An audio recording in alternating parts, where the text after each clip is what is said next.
A silent epidemic, the absent father in the Indian family. He sits at the head of the table, a king in his own castle. He is a provider, yes, but his presence is a shadow, a whisper. His heart is a distant land. The children learn to tiptoe around his silences. His wife, she learns to wear his indifference like a shroud. He is here, but he is not. This is the silent epidemic, the absent father. In the Indian family, we are taught to revere our fathers, to see them as gods. But what happens when the god is a man riddled with flaws, a man who wields his silence like a weapon? The family unit crumbles, the foundation cracks, the children, they learn to live in the wreckage. This is not a new story, it is an age-old tale whispered in hushed tones, behind closed doors, in the stifled sobs of mothers. It is time to break the silence, to shine a light on the darkness, to acknowledge the pain of the absent father. For too long we have excused this absence. We have called it tradition, we have called it culture. But it is neither. It is negligence. It is a betrayal of the very vows that bind a family together. It is time for a reckoning. Behind the mask, ego, narcissism, and the language of abuse, the mask of the patriarch, carved from ego and pride, it is a fearsome thing. He hides behind it. He uses it to deflect any blame, any responsibility.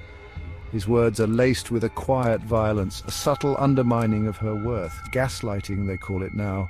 His narcissism knows no bounds. He demands unwavering loyalty, blind obedience, yet he offers none in return. He is the sun, and his family, mere planets destined to orbit his every whim. He is aging, yes, but his heart, it seems, is aging faster. It hardens with every passing year. The children see it, they feel it. His love, conditional, a reward for good behavior, for fulfilling his expectations. A son to carry on his legacy, a daughter to marry off and secure his honor. This is not love. This is control masquerading as affection, a suffocating grip disguised as a warm embrace. And the children, they learn to equate love with duty, with obligation, with silence. Scars that run deep, the children of absent fathers. The daughter, she grows up watching, observing. She learns to navigate her father's moods, his silences. She craves his affection. But it is a scarce commodity, reserved for those deemed worthy. The son, he carries the weight of expectation, the pressure to be the man his father never was. The cycle continues, the damage passed down like a family heirloom. These children, they grow up with a gaping hole in their hearts, a void where a father's love should be. They carry this pain with them into their relationships, into their own families. The scars of an absent father run deep. They manifest in different ways. Insecurity, fear of abandonment, the inability to form healthy attachments. These wounds may not be visible, but they are ever present.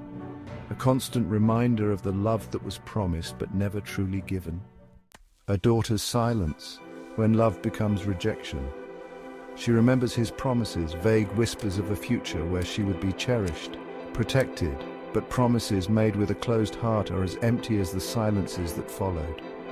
She remembers the day she stopped trying, the day his indifference finally chipped away at her love. Now she is older, wiser, stronger. She sees him for what he truly is, a man trapped in the prison of his own making. He calls, he wants to see her, but the word father leaves a bitter taste in her mouth. He wants to make amends, but can you truly rebuild a bridge that was never fully constructed?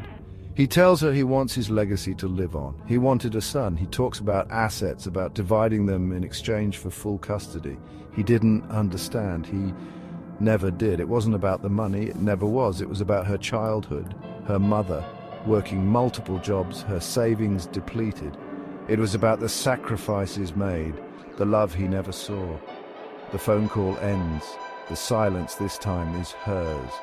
A silence that speaks volumes. A silence that says, I am done. He may be her father, but he will never be the man she needed him to be.